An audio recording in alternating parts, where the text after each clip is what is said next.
All right, well, hello class, and here we are. Can you believe it started with Unit 4? Here's the thing that I like about the format that we're looking at in this class is that we have a lot of time to kind of just focus on the content. And as I mentioned before, my hope is that in the midst of everything else that you have going on in life with other classes and work and family and friends and church and all those things that you volunteering, that you have found this class be a couple things. One, very relevant. I would say relevant to the work that you're doing, but also relevant to you personally. And I hope that it's also provided kind of a nice shift and change, kind of a step away from the normal reading and different content that you're looking at in your other classes, so that you can kind of take a deep breath, you read a book, you get into some different content, you kind of get to explore and use maybe even a different part of your mind as you get into the content. So that's been my hope. Last week we had a good week, some great discussion as far as things that you shared, some different ideas. I'm kind of looking, I've got a screen over here, so I'm looking at content. But last week we spent time really kind of looking at career development theory, and what I like is I look at our text, right? So I love the book that we're using, this Anderson and Van He book, and I think I've mentioned this before. I think it's the best book out there for what we're looking at in this subject matter. I really do. And here's one of the things I like especially well about it is how it's broken up. So if you look at part 1, you have understanding career services. Part 2 is kind of this career theory, so it's laying this foundational kind of underpinning of what career development is, right? What career counseling is, how our theory informs practice. So if you think about it, Kurt Lewin, one of our psychologist friends, he said famously one time that there's nothing so practical as a good theory. And I resonate, I guess I say that idea resonates with me because I'm a big fan of theory. And theory, I think as we all know, informs practice. And likewise, similarly, you could say practice then reciprocally, that's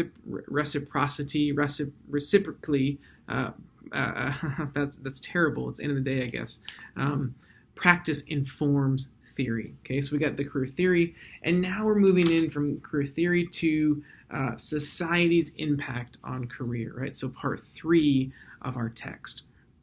And we're going to look at some really important content this unit. And I know I've said that before, and I'll say it again, but I do think that the content that we're looking at, this unit especially, is some of, maybe not the most, but it's definitely important content to the overall conversation. So we're going to move into looking at career counseling for a global economy. And then, of course, we'll continue on with career issues for a diverse workforce. Okay, so just remember that we continue to be reading in our vocation and calling text, and that paper is due at the end of Unit 6. So we've got Unit 4, 5, and then obviously Unit 6 follows. So I'm going to give you some more details on that paper as we get into it. I do show that almost all of you have responded to the question of what book are you reading for that assignment. So if you have not yet responded, I would ask that you do, so I'm aware of what book you're reading. And then I can give any feedback if need be. Okay, I'm going to also post another video and look at some of the questions that you asked this last unit. So you remember I sent an email out and saying I didn't yet have enough questions to respond to, and then you all chimed in, so I'm grateful for that with some really thoughtful questions and wanted just to make sure that I didn't miss anything. So I'll do another video with some answers to questions probably tomorrow night. It's a little bit later than I had hoped, but just there was a bit of delay in some responses, and so I didn't want to jump the gun and do that. So make sure that when you are responding to the LibTAC responses, that you do that in a timely fashion based upon the deadlines for the class. Okay, given the small nature of this class, I'm not going to deduct any points if it was late. It's just helpful if you can be on time with our schedule so that I can respond to those questions in a timely fashion as well. Okay, so this week there is no LibTAC reading, so you're really just going to spend time in Anderson and Van He and in your vocation and calling text. You have your discussion questions, and you have 2 case studies. Okay, so case study number 5 and number 6. Been some great responses in the case studies. I'm going to chime in on some of those this week as well.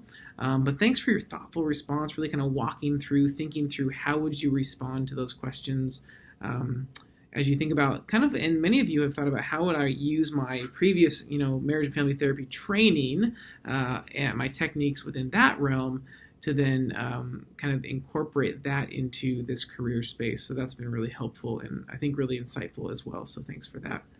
So this week, we are going to, as I mentioned, look at chapters 6 and 7 out of Anderson and Vandy. Okay, so career counseling for the global economy and career issues for a diverse workforce.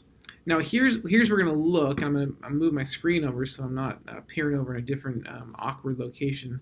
But I want to say I think that these two chapters really do pose some thoughtful questions and things to think about. Okay, so and we're going to get a bit personal here, and I think that's probably sometimes maybe the best, or maybe not the best, but one of the better approaches to how we look at this whole space of career development. I regularly hear students say, I was taking this class because it was obviously a requirement for the LPC licensure. But in addition to that, I was taking it because I wanted to learn how to, best use these tools, these services, these resources to serve individuals. But what I end up finding is that students go, but along the way, there was these great personal reflection opportunities for me. And it caused me to think about what is it that I want to do with my career? What do I want to do in the future? What do I want to do now? What am I setting myself up to accomplish? Maybe it's 1, 3, 5, 10 years down the road in my career. And I think if we're going to be, we have to be careful. Obviously, there's ethical kind of boundaries and guidelines that need to be drawn when working with clients. But there is certainly something to be said about walking through a lot of these topics personally before we walk through them professionally. Right, even the fact that you have to do while you're in the program 200, I think it's still, maybe it's been up, but I know not too long ago, it was 250 hours where you are actually conducting the counseling. But at the same time, you have to do a number of hours yourself where you have to go and pay for counseling, right? 40 hours or something like that over the course of the program. So that's an investment that you're making in yourself. And so here again, we look at these personal questions. This we're going to say, look at things describing significant changes, career or otherwise, that you have occurred or that you have experienced that have occurred in your life and how you handle these situations. What did you learn from making the change? Describe changes you might want to make in the future, right? So appropriately use the terms positive, uncertainty, and planned happenstance in approaching future changes. How do you normally handle change in your life, right? So there's a saying that goes, there are two constants in life, death and taxes. I think that's wrong, because if we're shrewd, if we're savvy, frankly, you and I can get around taxes, can't we? But we can't get around death. But I would say, that's a half correct statement, death and taxes. The half that's incorrect is the taxes. The half that's correct is death.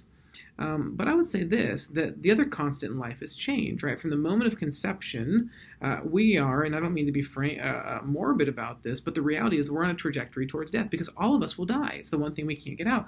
But from the moment of conception, we grow and we're born, and life is full of change, right? So maybe we live in the same city our whole life. Maybe we're part of the same family, but even the fact that we get older. So you got older from the beginning of this video that you're watching to the end of the video, right? If you look at changes, think about the growth of your hair, or think about how you then cut your hair, all of these changes. Change is a constant. And so as we think about change with relationship to work, there's some pretty significant connections and takeaways need to be looked at there. So now this book, Career Counseling and Development in a Global Economy we're looking at, was published a while ago.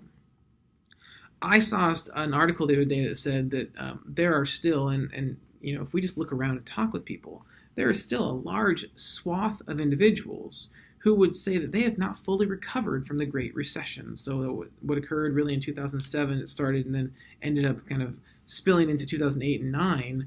Typically, the economists would say that there's about a 7-year kind of fluctuating cycle, right? These ebbs and flows, up and down, right? There's a cycle of prosperity and there's a cycle of depression, a cycle of prosperity and a cycle of depression. And yet, I would say, especially for those who lived through it as adults, the Great Recession was probably the most significant experience that we've had with relationship to where unemployment or underemployment or a depressed economy affected probably every single person in some way, shape, or form, right? So then the question that's asked is, how is the current, and again, this is, when we say that current, I think we can still use the word current, but how has the Great Recession affected your goals, your desired life changes? Do you agree with Bardwick's naming of the recent economic times as a psychological recession? So again, here, use your therapist, your psychology, clinical psychology hat to think about that. Do you agree with him calling it, or with Bardwick calling it a psychological recession? And then get into sharing with the class your background, family immigration, culture, socioeconomic status, gender and sibling position, family roles, and so forth. In what ways might your personal background affect your viewpoints and or create bias when working with clients in a career counseling relationship? Keep in mind the issues of diversity discussed in Chapter 7 when you answer these questions. Okay, and then there's some additional reading.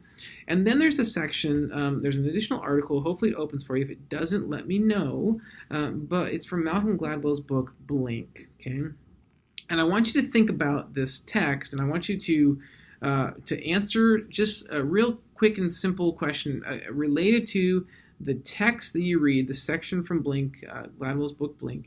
And then watch Dan Ariely's talk concerning decision making. So how do you see these two artifacts connecting to this week's reading content in Anderson and Vanderheef? And then, of course, share anything else that you want to share. I think that when you read Gladwell, when you read Blink, and I apologize, it prints or it scans sideways, so you may have to print it if you want to read it, not with your head crooked like that. But it'll cause you to think about some things, especially in light of what we're dealing with culturally in 2018, right, and have been for quite some time. And I'm excited, not because of the content necessarily, the what's happening, but I'm excited to hear from you and your response. Okay, so if you have a problem reading that article, please let me know and I'll get you additional copy of it somehow via email.